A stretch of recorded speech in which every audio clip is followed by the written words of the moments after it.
Welcome to the Oxygen Advantage podcast with your host, Oxygen Advantage founder Patrick McKeown. With the Oxygen Advantage podcast, we aim to show how functional breathing is an essential part of a healthy and well-balanced lifestyle. Each episode, we meet experts in their field from around the world and talk about their lives, their experiences, and how they learned the importance of breathing. Join us and get inspired. Get the Oxygen Advantage. Conversation with Becca Holland, and it was a pleasure, and we just our kind of paths crossed. We're both, well, I'm a blow into Galway. I live here. You're a native of Galway and you've moved. And Becca, it's really, I'd love to tease out, because you've done phenomenally well on social media. You've done phenomenally well in getting your message out to your audience. You did change careers, and I think many of the people listening to this, they're probably in an occupation, and sometimes, you reach a certain age and you're second guessing. So yeah. You've packed quite a lot in, and so a small bit of background. Yeah, it's funny, isn't it? The road turns really fast. I was a PE teacher for the majority of my 20s, and now I'm in my early 30s. And it was only about a year and a half ago I went into health coaching, because a good few years before that I moved to the Netherlands and did my master's there in Maastricht.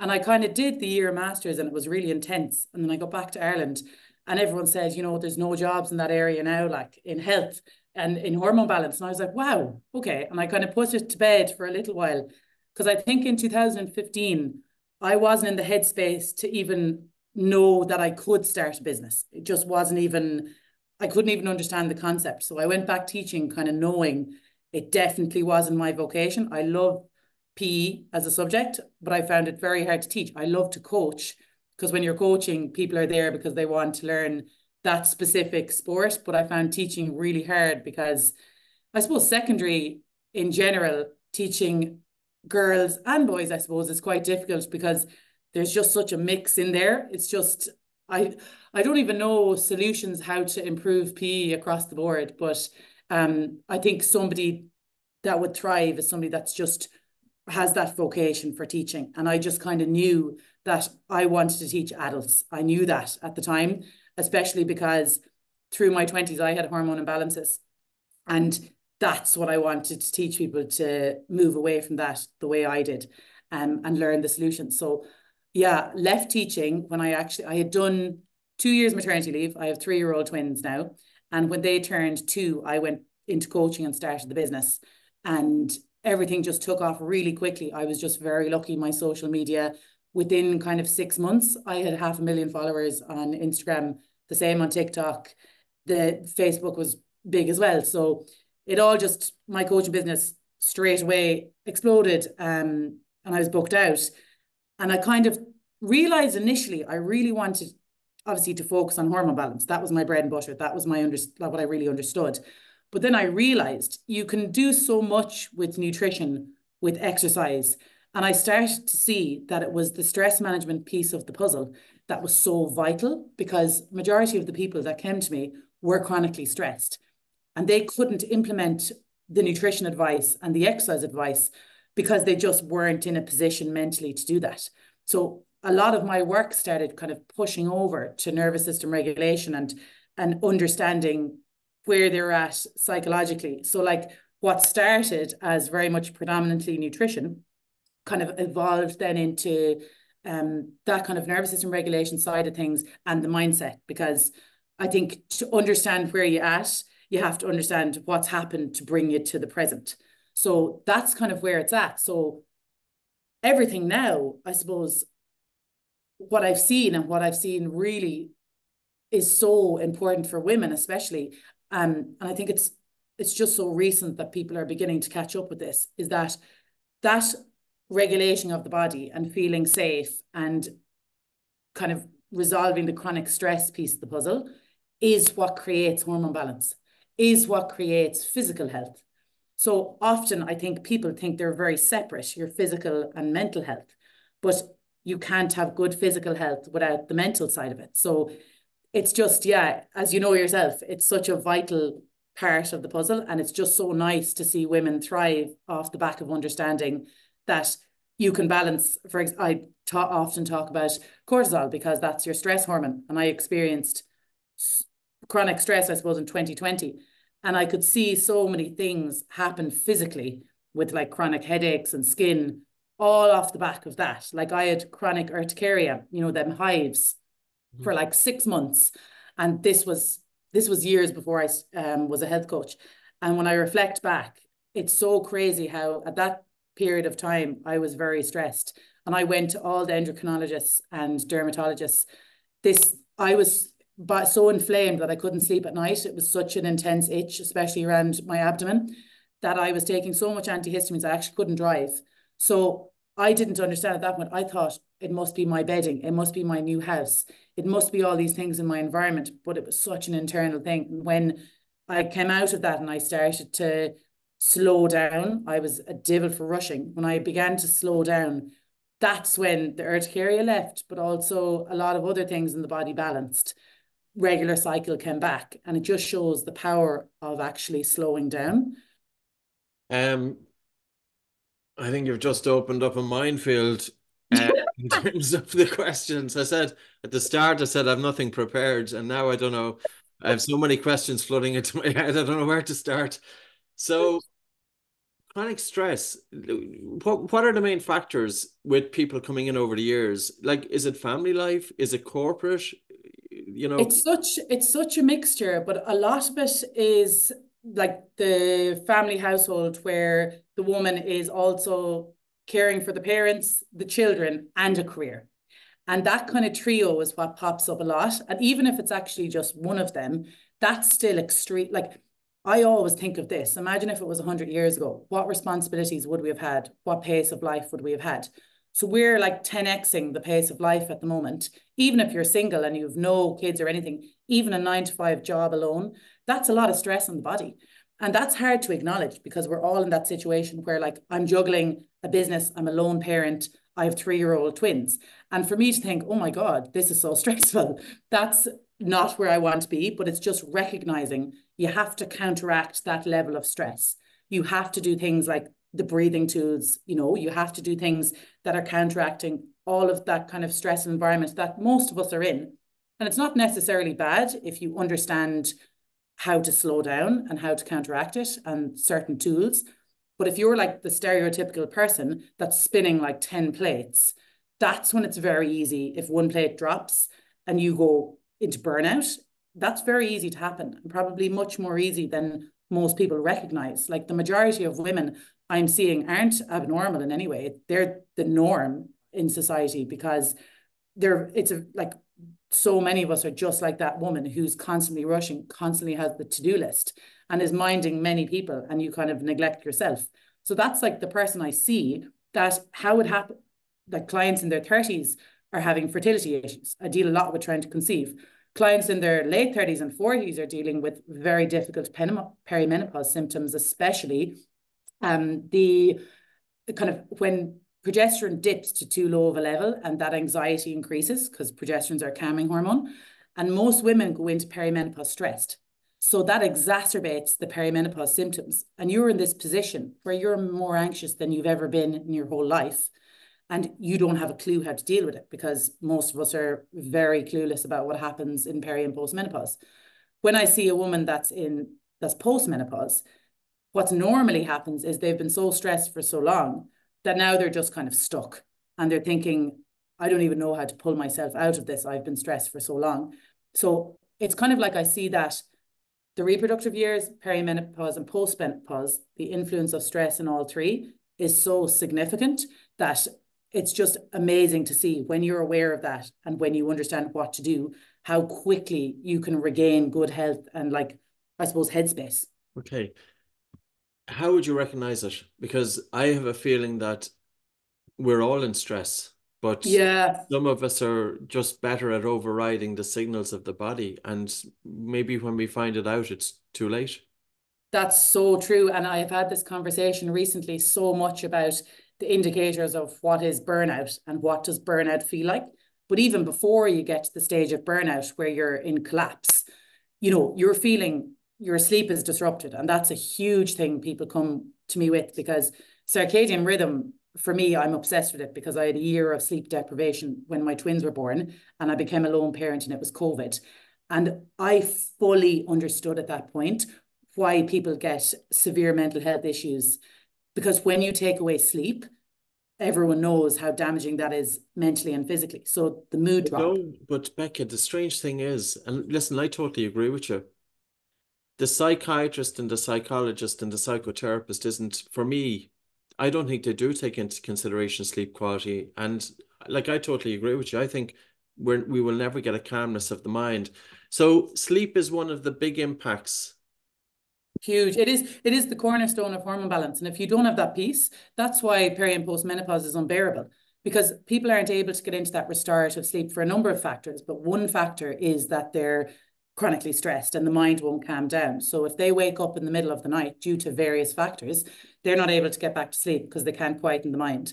So that's one huge part, plus a lot of other things going on in the body with temperature rise and all the rest of it. But just if we look at that piece of the puzzle and we really focused on that, restorative sleep would come so much more quickly. And there's such a difference, as you know, between sleep and restorative sleep. So a lot of people are sleeping maybe 8, 9, 10 hours, but they're not feeling restored in the morning. So like when you talked at my event about the mouth tape, I was so, thought, wow, this is another piece of the sleep puzzle to add in, that nose breathing element, plus the other factors of, understanding circadian health, understanding the need for light at the start of the day, understanding the temperature piece. So when you talk about circadian, just even to break that down a little bit. Yeah. So in the body, we have lots of little clocks, and they're telling us when to release hormones all throughout the body. So in order to get the circadian rhythm going really nicely, in the morning, we'll have that daylight and first light in the day, we'll have direct light into our eyes. And that signals then that light, that night, to release melatonin, our sleep hormone. If you're not getting daylight during the day and you're very sedentary, you're not going to have that sleep pressure, which will create that restorative sleep. So that's why a lot of us are not able to sleep well, because we're inside all day. And there's various ways to help that. And I always say to people, especially people that are starting work when it's dark, even like get outside for 10 minutes in the morning just to get that light in your eyes, even if it's Ireland and it's dull. And can I ask, do you have to be looking out at the light, or you just have to be exposed? And the other question is, if you're close to a window, is that going to work? Now, so ideally you don't want the glass in the way. So that's why ideally you don't wear sunglasses in the morning. You just take off the glasses. Glasses are usually okay because there's that gap and the light can go in, but ideally it's not sunglasses and not the window, So you'd have to, like, for example, open the windows of your car in the commute. Not ideal when it's cold, but, or like have your coffee with the window or door open, or your breakfast in the morning. So there's ways and means to do it. But even if you're in a very dull place that's raining and a dark sky, ideally then it's 20 minutes. But if you can get 10 minutes, great. If it's sunny, 10 minutes will suffice. That's enough to actually get that melatonin producing. So it's so nice to know it can only be like 10 minutes, ideally 20 in Ireland or anywhere that's very dull, but 10 minutes can do it. So I think like just understanding that alone, that's such an important piece of the puzzle. Like that's why getting outside more often, no matter what the weather is so vital for sleep. And obviously in turn then all hormones, because if you don't have sleep, you don't have hormone balance. So, because you can only imagine now with remote working, like I work from home. My studio is here right next to my house. I literally go from my house to my studio. Yeah. And I could go without seeing daylight. So, and I'm sure many people are in the same boat. It's increased. So the big impact of that is that when they do go to sleep at say 10 o'clock, and is there a better time to go to sleep? Sooner rather than later? Or what way to do that? I think the more you know about this, the harder it is to give an answer, because if you read Matthew Walker's book about chronotypes, it's interesting to think, like, for me, I'm kind of in the middle. I'm not a morning person. I'm not a night person. Anything earlier than 6 a.m. doesn't feel great to me. I'm not definitely part of the 4 a.m. club by any means. But I suppose it's finding the sweet spot, plus thinking about your lifestyle. So like ideally, in an ideal world, I'd be sleeping 10 until 6, but that's not ideal for some people. And if it's a night owl, like my dad is a complete night owl, and unless he does everything extremely by the book, like he gets the morning daylight, he's outside for a walk, he has a cool bedroom, he has maybe the warm shower or bath before bed, he has a lovely wind down routine, he's still not going to sleep till 1 a.m. So I think there's a lot to do with our chronotype. And I suppose, just what works for you. Like, depends on your kids. There's so many factors. So I don't really like to give kind of an all or nothing answer with that. 10 till 6 probably works really well for me. Whether I get it or not is a different story with kids, but that feels good. Okay. So recognizing stress again. So one of the factors would be poor sleep, and we're talking about insomnia, not falling asleep easy, or maybe waking up at 2 o'clock in the morning and the mind is a little bit agitated. Yeah. Is there anything aside from that? Would people who are in chronic stress, how about are they losing their temper? Are they going into fits of rage? Are they having difficulty concentrating? Is there other factors? I'm just kind of think, how would you recognize it if you're in that situation as an individual? Oh yeah, when you're really in that, I suppose, chronic stress, the other things that would happen is you're getting frequent headaches normally. That's a one that a lot of people would say is the headaches and migraines, especially for a woman, different parts of the cycle. So during like around ovulation and the luteal phase, the week before the period, you'd get headaches because when cortisol is high, so when you're chronically stressed, that really throws off the reproductive hormones in the cycle. So like estrogen and progesterone. So for a woman, that would normally happen. Plus the feelings of anxiety are really high, because high cortisol and stress means that normally your progesterone isn't producing as much as it should be. And that's the calming hormone. So when that's not producing well for the woman that has a cycle, means like irregular cycles or absent cycles or very low mood and high irritability that week before your period, and sometimes bad headaches around ovulation. So lots of things happen. Okay. But it's not just at that point, but it can kick in at that point a week before for the period. But in terms, so one has to be kind of taken into consideration and just paying attention. Am I losing my temper? Am I getting into a poor mood? Okay. Yes. And I think that's such an interesting point when you look back and think over time, it's just normalized now. You think, oh, wow, this person is really irritating me, or this work situation is really desperate. But actually, it's probably gradually got worse because you're probably in more negative mood because you're not getting enough sleep. So everything has them like negative tinted glasses on. So I think when you think of that, it's much easier to understand, like it's very gradual. And then you're at a point where, wow, everything seems really negative now. And I'm finding it very hard to even have normal conversations without seeing the negative in them. And I think that's like, science and everything aside, hormones aside, you'll just really notice that your interactions with people become more difficult, I suppose. Yeah. Yeah. Do people become more introverted, not wanting to mix with others if they're in that place? It's funny, I've had this conversation a few times lately with people, and we've had it's so interesting when you think now marks kind of 4 years since COVID lockdown happened. And loads of people are kind of coming out of the fog now and thinking, wow, I've been a hermit the last 4 years and I've really lost myself, but that became my norm. So I'm like backpedaling now. How do I get out of this?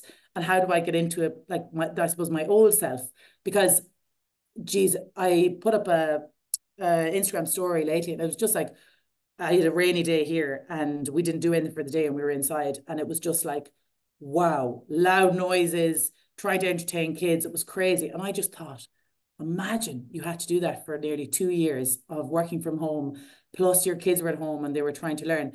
That is the most abnormal, like difficult situation. So I think COVID taught us so much, like very hard lesson. But I think people are just coming out of it now, been thinking, wow, like that isolation, how damaging that is. And now they don't really want to, you see, we become so normal that everything's on screens at a home and Zoom, that actually like social anxiety is real of people going out. And I think that's a big thing now. Even you probably noticed that like people aren't going out as much as they used to in a social setting a lot of the time, or going to live events. Like people say, oh, I can just watch it at home, you know, and that kind of thing. What used to not create that much stress, probably because I suppose it's not as familiar now to go out, now creates more stress. So there is a level of like having to re-enter society nearly after that. And I know it's 4 years on, but I think we're only seeing now people are going back to the workplace maybe 2 days a week, and they're, you know, beginning to come out of the fog. Sorry, I have a visitor. You're fine. Oh, good. I'll find the eggs in 2 minutes. Is that okay? Thank you.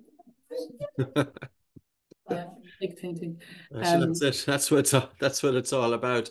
You know, sorry, we'll learn a lot from I think COVID studies and stuff in the next few months. I think a lot's going to emerge about how important it is to be continuously getting out of your comfort zone. I read Johann Hari's book. I'm not sure you might have read it or came across it. I think it's called Stolen Focus. Yeah. And he spoke about, it's a very interesting book to read.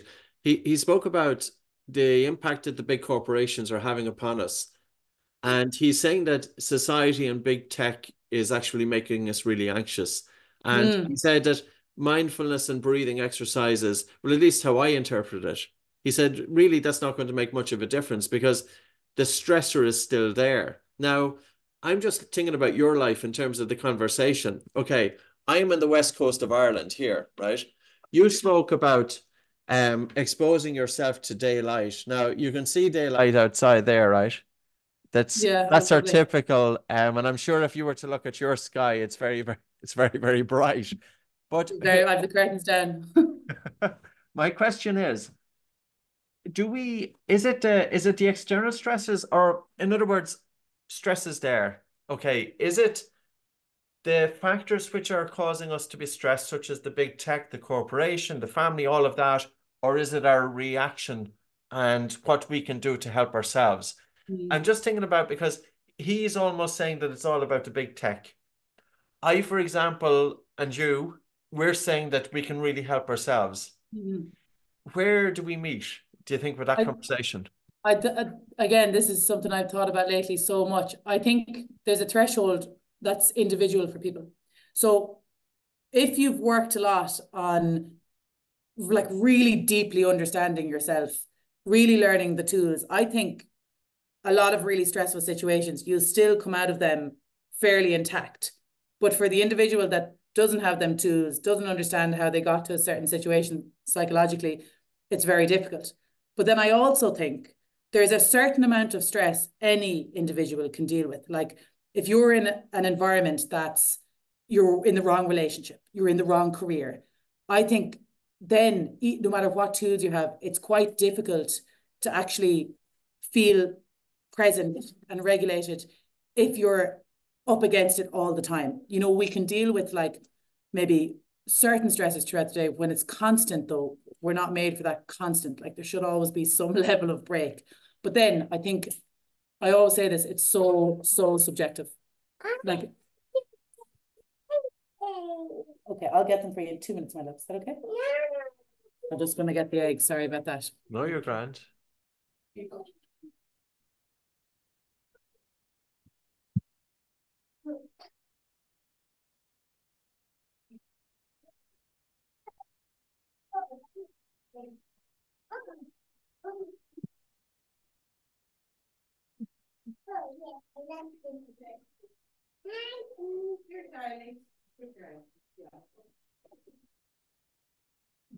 Sorry about that. No, you're grand. No, you're fine. No worries. No problem.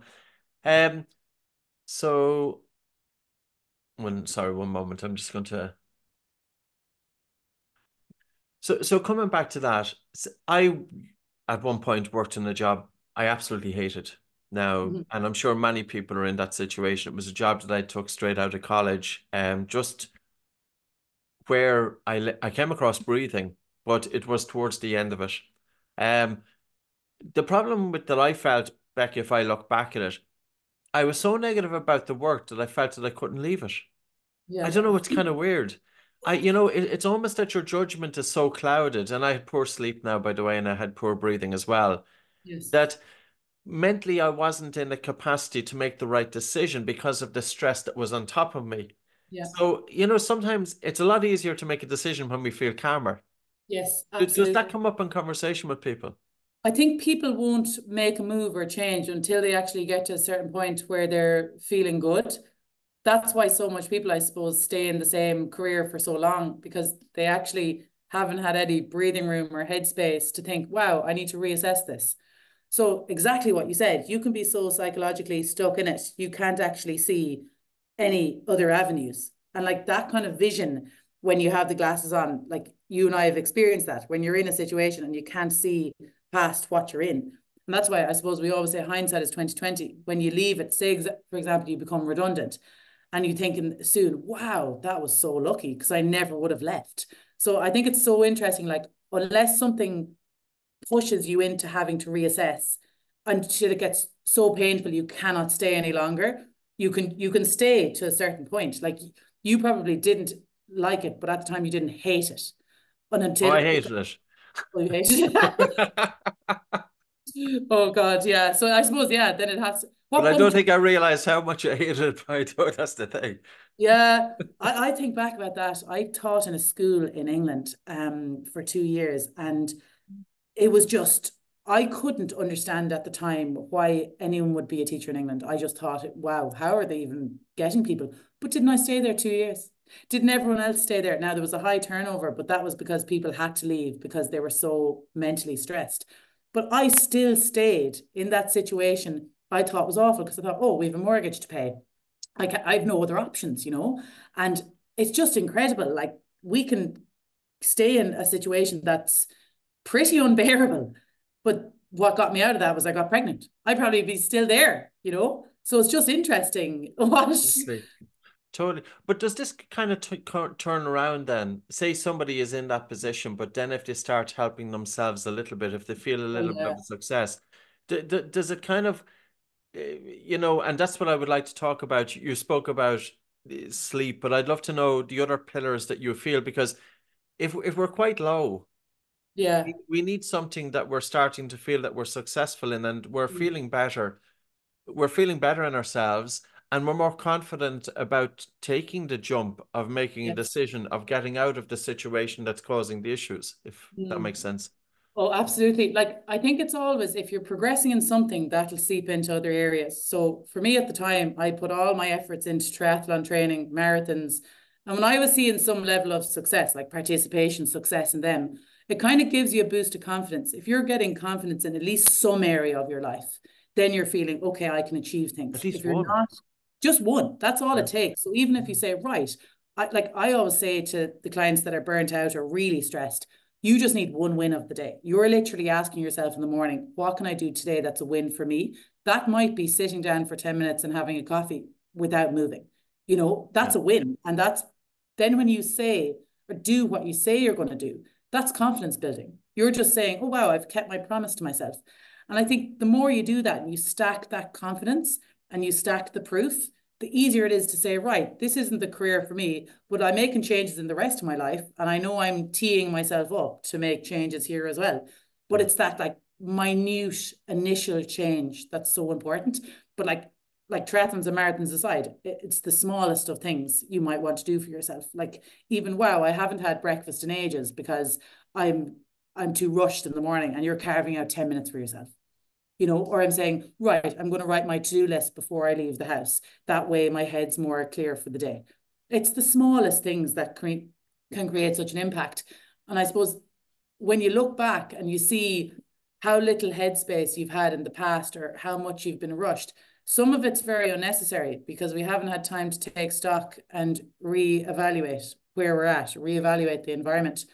Yeah, so it really is about like taking that time to a lot of the time it's actually when people are on holidays, then they get to reassess, and that's when people leave the job, like the weeks after a holiday, because you've had a pause and you think, wow, maybe that's not good for me, maybe I don't want to do this. You know, even those things that you described, they don't cost anything. No, Like, no. And that's it. Like it's exactly what we're all about. It's like For me, the vagus nerve exercise, for you, the breathing, all them things are free. All them things take very little time. But I think people chase the big things. And I listened to an interesting podcast the other day, and they talked about when people make a vision board, they put like this crazy house on it and fancy car.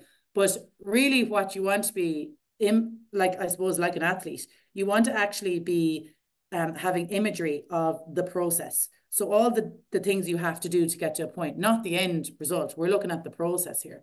So like if you want to run a marathon, you're thinking of all the early morning rainy days you have to get up and run. And you actually have to feel that and be like, wow, this is going to be my norm because this is going to help me get from A to B. So a lot of it is, I think, being realistic, like what do I have to do, rather than saying, all right, tomorrow I'm going to buy a Maserati. Like, you know, what are the building blocks? What are the steps? So I think that's really important to be thinking, like, what do I need to do to get a certain point, rather than just hoping and willing you'll get a new job. What are the steps in between? Like, and a lot of the time people say, I hate my job, but there's two factors here. Okay, maybe the job is desperate and maybe you really do need to get out, but also your mindset probably is in a really bad place. And before leaving the job, wouldn't it be great to get a handle of your thoughts and to get a handle of your physical health, for example? Then you're in a much better position to reassess and get the new job. So I think that's like a major factor is that area. Yeah. Mm-hmm. My head's like, whoa, I need to think. Wish I did this earlier. So even for somebody to get out, go for a half-hour walk in the morning, you know, if they weren't doing it before, but the fact that they're giving themselves some attention. Yeah. Oh, that's it. And it's like self-compassion is such a major part of this. Why do you rush? And why do you do behaviors that are not good for your health? Because you lack self-compassion, because you're not carving out the time to be nice to yourself. And I always say to someone, what would you do to someone you really like and love? You'd say, okay, go for the walk in the morning, relax. You know that people always say to you, oh, would you relax and sit down? But you're not doing that for yourself. So it's like them little mindful moments go such a long way. And you know, I suppose a few years ago when somebody talked about mindfulness or meditation or breath work or any of that kind of thing, they thought it's just kind of a bit crazy, like a bit fairy and hippie. And now it's like, okay, all this is backed in science. All of this is, it's so clear that we have to have mental headspace throughout the day. We're made to have mental breaks, but we're absolutely addicted to thinking. Like for a very long time, if I didn't keep thinking, I nearly felt like, I suppose, anxiety, because if I stopped thinking, something bad would happen almost. Like we're so programmed to be continuously thinking about the to-do list and what do I have to do next. But it's actually that few seconds or minutes of headspace a day that makes you so much more productive, present, happy. But not many people are getting them breaks throughout the day. Not who I see anyway. Well, I think it's rigged. If I was to be skeptical, I think it's rigged against people. And I think even the education system, and I know you're coming from the education system, we have been trained how to think. You know, like we, by attending 12 or 14 years of formal education, like what's the whole purpose of the education? Other than to, if I was to be very cynical about it, I would say is to make us into very disciplined and compliant workers that we pay tax to support the system. There's nothing about the self-happiness of the individual, at least when I went to school. Now, I'm 20 years ahead of you, so it's a different story. But there was nothing about anything we as an individual to achieve. There was nothing about our ability to deal with stress. There was nothing about, aside, you know, training us how to think and reason and decipher and break information into tiny pieces. But the other side of it, teaching us how to bring a stillness to the mind. Oh, it's mind-blowing when you look at this concept. That's what I originally was going to do before I said, right, I'm going to go into schools, and the TY program, if you're not from Ireland, that's, I suppose, your gap year where you explore other avenues when you're like 16. And I wanted to go into schools and deliver a curriculum in TY to teach them about, I suppose, everything from hormone balance to regulation, stillness of the mind, all that, because I thought, wow, this is crazy. They're not learning anything. And every time I bring out a new ebook or a program, everyone says, how the hell were we not taught this in school? And it's just bananas. It's like basic understanding of how we should operate. Like cycle syncing as a concept is basically just kind of matching your nutrition and exercise to your cycle. And when I put out videos on that, people's minds are absolutely blown. And I'm just thinking, this is crazy that people don't understand the basics of their needs, you know, your needs. And like going back to schools, I actually thought about this. My twins now are 3, and I thought, geez, I was thinking lately, like, would homeschool be the worst idea? Whereas if you said that to me a few years ago, I would have thought that's crazy. I would never do that. They'd be so isolated, blah, blah. But then when you think about how nice it would be for them to have like free time, headspace, and then do like some focus learning throughout the day, but not have to be really sedentary for a lot of the day. And I suppose that's a huge thing for me, is the sedentary aspect as well. I don't think it's any good for the mind when you're still like sitting down a lot of the day. So you can see why, like, you're right, into the school system isn't really made for us to thrive. It's just preparing us to do the exact same in the workspace, to sit down for a long day and to not be moving. And it's like, oh, you need to practice this for a long time before you'll be able to do it when you're older. And honestly, it's like even me saying this is mad, because when we were young, my parents homeschooled us for 2 years, and me and my sister thought it was just crazy. We thought, why are you doing this? But at the time, the school we were in was like, just a lot of things were collapsing, management, etc. So we were actually, they had no choice but to pull us out at the time. And we were nearly waiting to get into another school, and that turned into 2 years. And it was such a nice 2 years, because like mom was off work and she brought us like doing things every day. We did some learning, but it was like really nice to be like, imagine an adult did that, you know, and you had that freedom. And so little people have that freedom to like do what they want throughout a day and not have to sit down and be focused from 9 to 5. And you'll see now ADHD is, everyone's talking about ADHD at the moment. And people are recognizing, wow, this scenario we've created is actually really hard, not just like for everyone, especially for people with ADHD. But it's very interesting, like what we've normalized, sitting down all day, trying to focus, forced focus for a lot of the day, is really, really tough. And we're not really made to do that. Totally. Coming back to your point, so we spoke about sleep. Because I'm just conscious of, say, somebody who is listening, and if we can give them a couple of little tools that, you know, they can help themselves. So sleep quality is very, very important.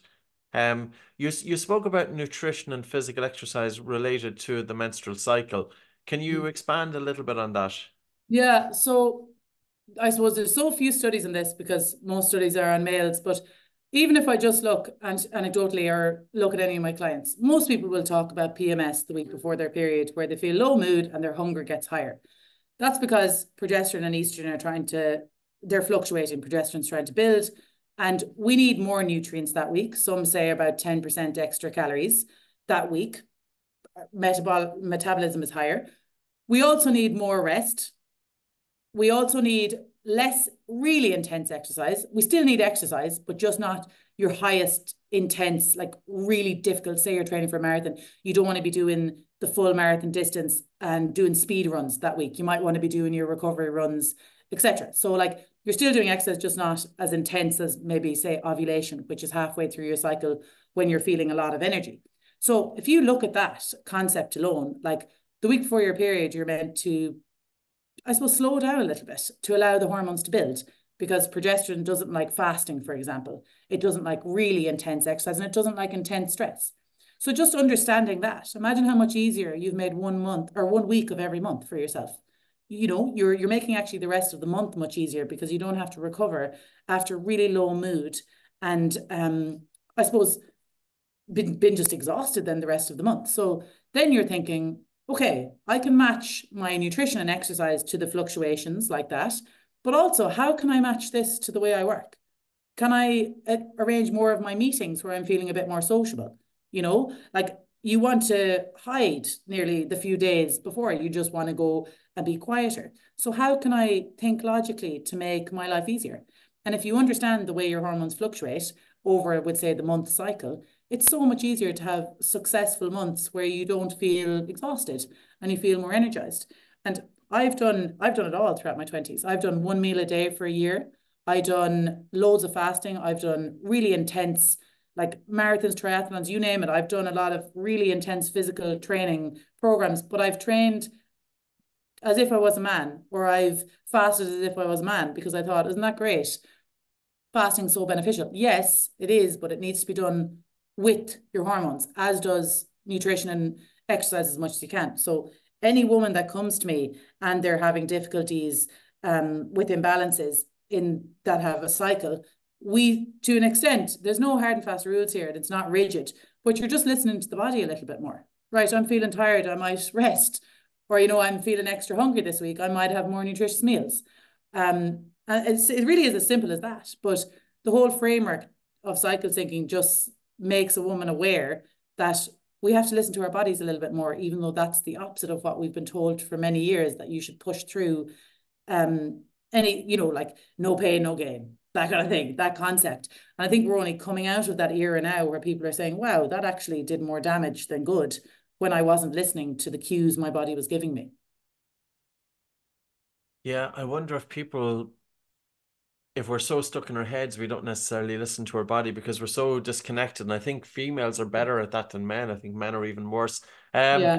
So for a female then, so in the early stages of the early phase of the monthly cycle, say menstruation, a follicular phase, would be to do more kind of intense physical exercise. And then ovulation and luteal phase is really to kind of go easy. So would you be talking, do you talk about zones, or do you talk about just the female to listen to her body during the exercise? Yeah, so I personally think it's more about listening, because so say, for example, the menstrual phase is the first few days, then you have your follicular phase and your energy is rising. So that's when, like, take advantage of that. Ovulation is when your energy is the highest, mid-cycle. And then you still have another week after that where your energy is pretty good. But then kind of you're winding down the second half of the luteal phase, the week before your period, where that's when you want to be slowing down a little bit. But I always say to people, most people aren't even thinking about zones or anything like that at all. Like the majority of the women I see are just like wanting to do a bit of physical activity. They're not training for anything. So really, like, great if you're looking into heart rate zones and you're doing a plan, then it's great. You have that knowledge. But for the majority of women, it's just about saying, okay, when can I really take advantage of my high energy levels so that I can push harder at this point? And when do I know when to pull back? And really, it's going to be so different for everyone. Some people will actually be able to lift heavy weights at certain parts of their cycle, and other people, it won't feel good. So, but you're exactly right. Most people are so disconnected that they don't even have them cues. So like when you're so disconnected, you don't even have a hunger cue. You're holding your pee all day. Like you're not listening to the body at all. So it does take time. And that's why that framework is like, okay, this is a reminder. You need to start listening a little bit more, because it's very easy after, as you well know, after a period of time to stop listening. And then the cues just kind of fade away because you've quietened them so much. And I think that's where a lot of people are. Where do you see your life in terms of, like, so can you give me a kind of an idea of what you consider for, you've made changes in your life and you're living in a beautiful area in terms of the environment, the weather. Yeah. I'm sure you're carving out your own day. What was it difficult in making that decision? So you went from what some parents will say, a lifelong job, career, pension, everything going for you. Yeah. And you said, let's do my thing. So will you Yeah. just give me a bit of a journey on that? Yeah, it's funny because I suppose a lot of things changed at once for me. When we separated, I was no longer tied into a mortgage. And that's actually psychologically what kept me in teaching a lot, because I didn't want to let down my other half at the time in the mortgage payments.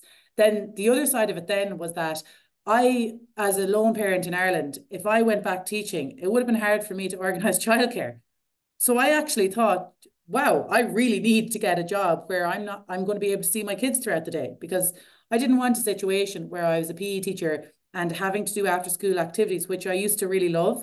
But then that'd mean I'm gone, we'll say 7 till 5 or 6 every day. And then the kids are going to sleep at 7 or 8 p.m. and I'm not seeing them. And I said, I just don't want that scenario, especially when I'm on my own and things are stressful anyway. So I kind of thought I have to make my own hours here. And I'm when I do always been quite all or nothing in a lot of ways, where I've kind of tunnel vision. When I say I'm going to do something, I am doing it.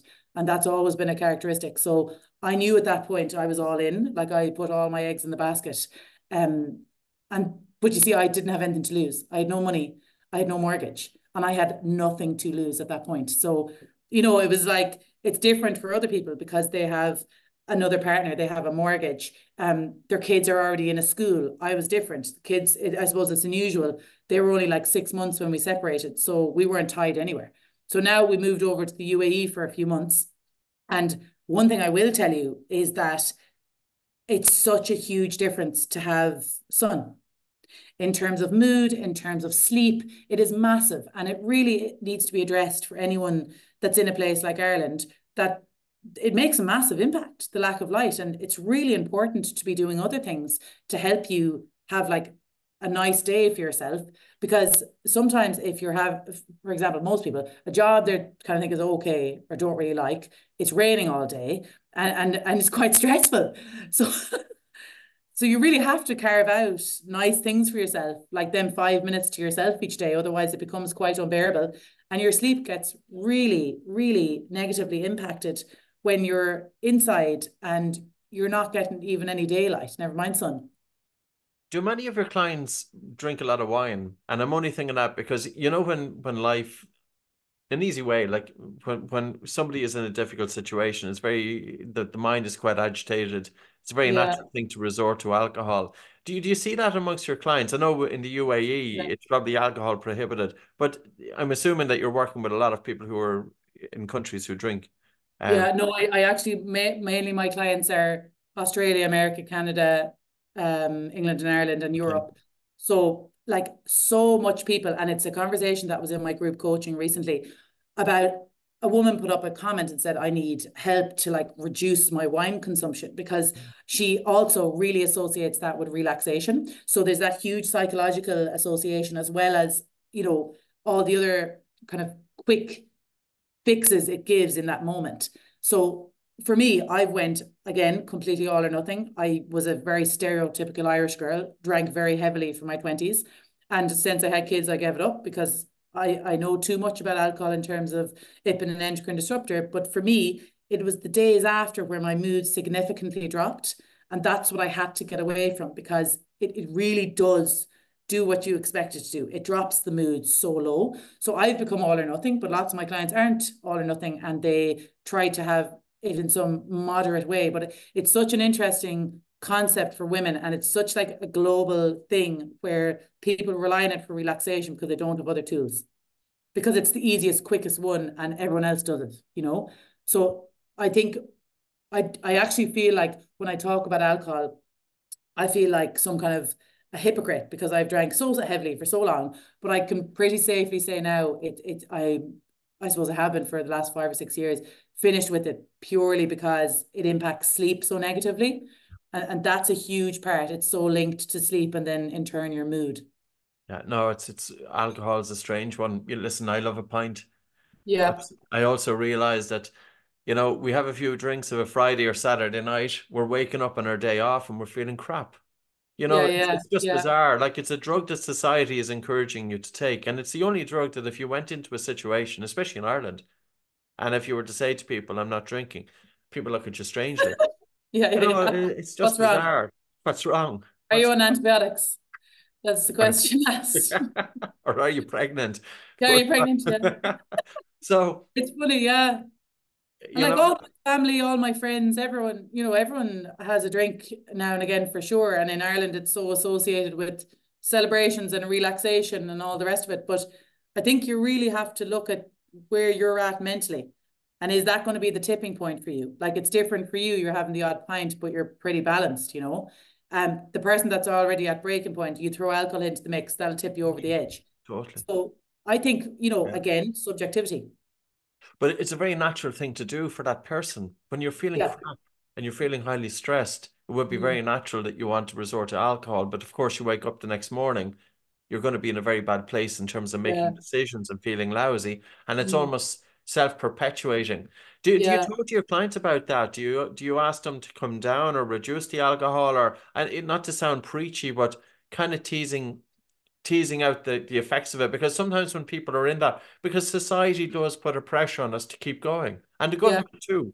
Yeah, for sure. I have within the program, there's a few master classes on just what happens physically to the body. So just like in terms of endocrinology and how it's an endocrine disruptor, and just people piece together the pieces of the puzzle.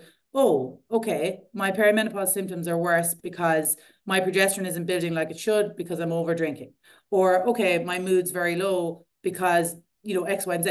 So for me, it's just about educating. I'm not telling you to have any units or any guidelines. I'm not doing that. I'm here to just educate you and just give you the knowledge, know what it does to the body, and you can do with that knowledge what you want. And again, like everyone's so different that, I think most people that are in the program, there's some level of moderation because they fully understand what it does to the body. And some, once they understand, they can't unlearn what you've learned, as they say. So some people then just think, right, I'm in a situation where I'm quite burnt out. I've been using alcohol as a coping tool for a long time. And other people, normally the two come together, where you have alcohol as the coping tool and overeating. So it's like they're both avoidance mechanisms. We're just avoiding dealing with what's in front of us. So I think once you understand what are we avoiding or what are we actually really using it for, and when you really understand that, it's much easier to make sense of it. Like a lot of people will use wine in the evening to forget about the workday. We just want to blank it out, have a bit of a stop in the way we think. But then obviously the day or two after, it gets worse because the problem gets bigger because we just avoid it. Yeah. My last question, I'm just conscious of time. Social media, even though you're a big proponent on it because you're doing so well. But do you find that social media helping or hindering with people's anxiety? I think it's a pretty obvious question, but just your take on it. I just find this really hard one because it all depends on what you watch. The algorithm will give you more of it. So you have to be very careful what you watch. My social media is only people like yourself, people that are dealing in the realm of helping, they're giving tools. I am not letting anyone into my algorithm or that For You page that's any bit of negativity. So like I'll do a cull every kind of month where, say, I looked at a video and I wanted to look at the comments or something, and then the algorithm started pushing more of that to me. I think, okay, I got to reassess now. I need to unfollow X, Y, and Z people, and I need to make sure I watch more of the videos that I should be given to my mind. But ideally then, also, you're getting an app like Opal or any of them apps that limit your screen time and block you out of the app after X amount of minutes, because that kind of level of scrolling is just so detrimental to our health. And that like quick dopamine hit just means we're seeking more of that. So like I've had to become really strict with it because I'm obviously posting on social media every day and it's very easy to just scroll afterwards or before. So for me, it's very much now like post and ghost. I do my bit I need to do and then I get off the apps. Otherwise, I don't have the time. I don't have the time for it anyway. And it's a huge one I talk about in terms of evening. What happens when you're scrolling in the evening or the morning, especially the morning? You're creating the day for yourself. If you're scrolling and you're getting all these quick dopamine hits where you're looking at people you're quite envious of, that just carves out a really difficult day for yourself. So I think that level of creating an environment where the phone isn't too involved, like you walk into the house, you put the phone in X shelf. In the evening, you charge your phone in another room when you go to bed, and you create that environment where it's not a huge part of your day. If, like me, you're on your phone a lot for your work, you have to be even more disciplined.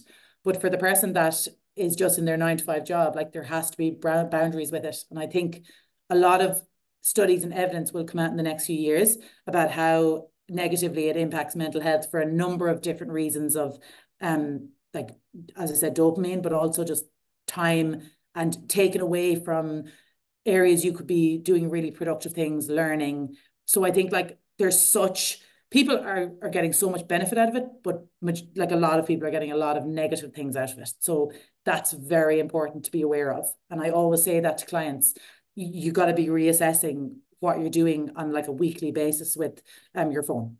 Look at your phone habits. Look at the time you're using it per day. What apps can you download to stop you using and wasting time on it? Right. Becca, it was a great conversation. How do people hear of you? So Health with Holland is my Instagram, Facebook, TikTok handle. Yeah, that's where I'm most at. Good stuff. Well, it's a pleasure. And You too, Patrick. Thanks so much for having me. thank you very much. Thank you for listening to the Oxygen Advantage podcast.